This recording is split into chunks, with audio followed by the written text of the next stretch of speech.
Assalamualaikum warahmatullahi wabarakatuh. Saya Alia Lifatur Raisa Ardiansyah dari kelas 10 absen 4. Saya akan membacakan biantara bahasa Sunda, ngajaga tata krama ka guru. Assalamualaikum warahmatullahi wabarakatuh. Alhamdulillahirabbil alamin. Puji sinarang syukur hayu urang sanggakan kehadirat Gusti Allah Subhanahu wa taala anu parantos maparin kasehatan ka urang sadaya. Shalawat sinarang salam mugi tetep ngocor ka junjungan urang sadaya Nabi Muhammad Shallallahu Alaihi Wasallam.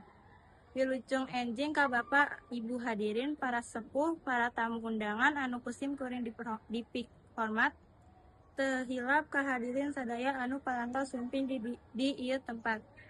Guru ridho mere dunia, sangkan murid henteu sasar, urang kudu boga gaya sopan santun bari sabar. Hadirin anu mulia, dina kesempatan ieu sim kuring bade ngadugikeun perkawis pentingna ngajaga tata krama ka guru. Guru teh nyaeta keganti kolot urang nalika di sakola.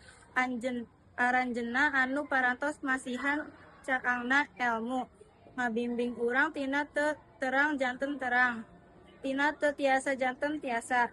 Zaman ayeuna seueur murangkalih anu jiga nu hilap kana sopan santun.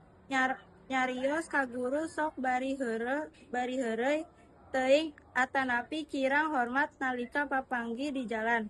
Padahal barokahna elmu teh gumantung kana kumaha urang ngahormat ka anu masihan eta elmuna.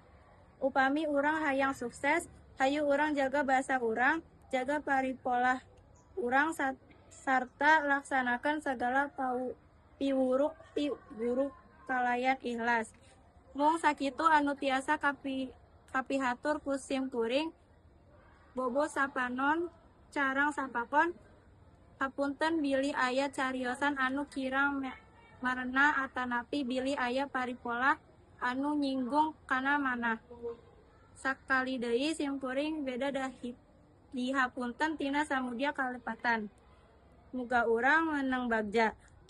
Tina doa guru urang, hatur nuhun jasa nyata obor caang nu gumilang. Wassalamualaikum warahmatullahi wabarakatuh.